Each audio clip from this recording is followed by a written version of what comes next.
हरे कृष्णा। आप सबका स्वागत है। तो द्वारकापुरी का महात्म्य चक्र तीर्थ के विषय में आपने घंटा नाद और पार्श्वमौली का चरित्र सुना, जो कुबेर के दो मंत्री हैं। तो जब दोनों के दोनों को श्राप दे करके दुर्वासा मुनि वहाँ से चले गए, तो नारद जी से पूछा बहुलाश राजा ने कि उन दोनों को क्या हुआ। तो नारद जी कहते हैं, राजन कुबेर के दोनों मंत्री ब्राह्मण के शाप से मोहित होकर के अत्यंत दीन दुखी हो गए। उस यज्ञ में साक्षात भगवान विष्णु थे। वह दोनों के दोनों भगवान की शरण में गए। तो भगवान की शरण में गए तो भगवान ने कहा कि तुम दोनों ने मेरे कारण ही श्राप लिया है, और ये तो ब्राह्मण का श्राप है, तुम इसे टालने में असमर्थ हो। तुम दोनों को श्राप तो लगेगा, परंतु तुम दोनों का उद्धार मैं करूँगा। किसी समय तुम दोनों का आपस में युद्ध होगा तो तुम्हारा कल्याण करने के लिए मैं आऊँगा।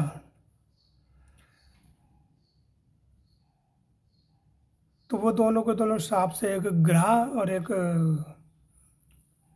हाथी बन गए, लेकिन उनको अपने दोनों को अपने पूर्व जन्म के स्मरण थी, यानी पूर्व जन्म को याद था।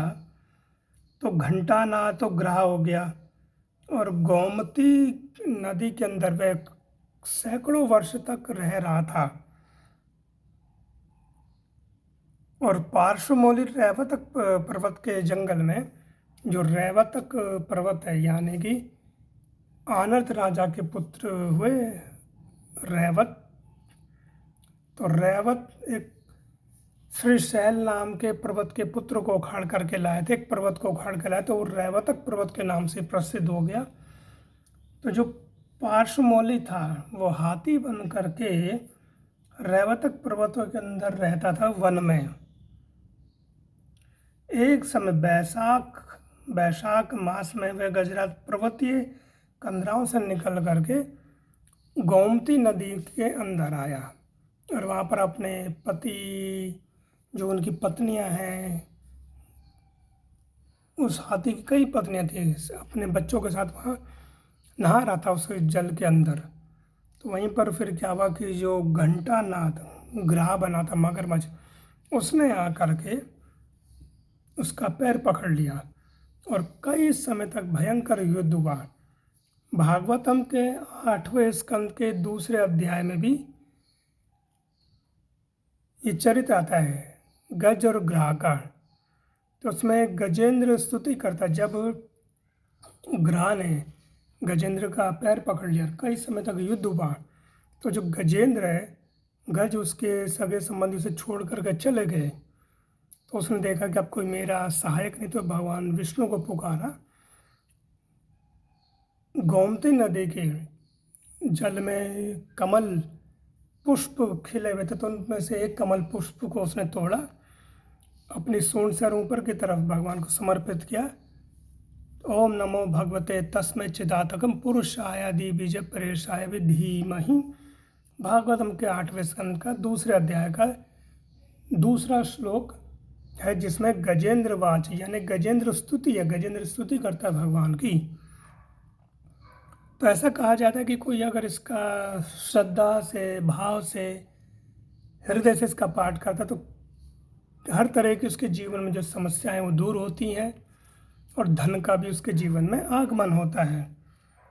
तो जब बहुत समय तक युद्ध हुआ, गजेंद्र हारने लगा, तो उसने भगवान के कहा, श्री कृष्ण कृष्ण सखा कृष्ण वपुरधान कृष्णाय ते प्रणतस्तुतो सुरेश विष्णु पूर्व प्रभु परम पावन पुण्यकृति माम पाही पाही परमेश्वर पाप पाशात।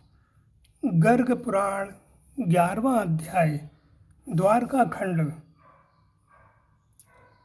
श्लोक संख्या 17। अध्याय 11वां, श्लोक संख्या 17 में वो भगवान से स्तुति कर रहा, प्रार्थना कर रहा। तो भगवान ने उसकी स्तुति को सुना, और भगवान अपने गरुड़ पर बैठ करके आने लगे। तो भगवान कितने दयालु, कितने कृपालु हैं, कितने भक्त वत्सल हैं भगवान, कि भगवान को ये लगा कि गरुड़ जी बहुत देर से पहुंच पाएंगे गजेंद्र के पास। तो भगवान पैदल ही दौड़ने लगे गजेंद्र को बचाने के लिए। और फिर भगवान ने क्या किया, अपना सुदर्शन चक्र लेकर के ग्राह के जो गर्दन है उसे काट दी और गजेंद्र का उद्धार किया और साथ में उस ग्राह का भी उद्धार किया। तो यहाँ पर गजेंद्र पूछते हैं कि बात करता है भगवान से कि हे प्रभु, ग्राह ने मेरा पैर पकड़ा था, मैंने आपको बुलाया, ग्राह ने मेरा पैर पकड़ा था, मैंने आपको बुलाया, परंतु आपने अपने चक्र से पहले ग्राह को मारा, यानी उसका उद्धार पहले किया, मेरा बाद में किया। तो ऐसा क्यों? तो भगवान कहते हैं कि जो मेरे भक्त के पैर पकड़ लेता है तो उसका तो उद्धार मैं पहले करता हूँ। तो भगवान यहाँ पर क्या भाव व्यक्त कर रहे हैं कि जो मेरे भक्त के शरण में आ जाता है, भक्त का एक बार बाद में उद्धार होगा, लेकिन पहले उसका उद्धार करता हूँ, पहले उसका कल्याण करता हूँ जो भक्त के शरण में आ जाता है। इसलिए भगवान कहते हैं हम भक्त पराधीन, मैं भक्त के पराधीन हूँ, मैं भक्त के वश में हूँ। तो यहाँ पर भगवान के भक्त वत्सलता देखी गई। इस तरह से गजेंद्र और ग्राह का उद्धार किया भगवान ने।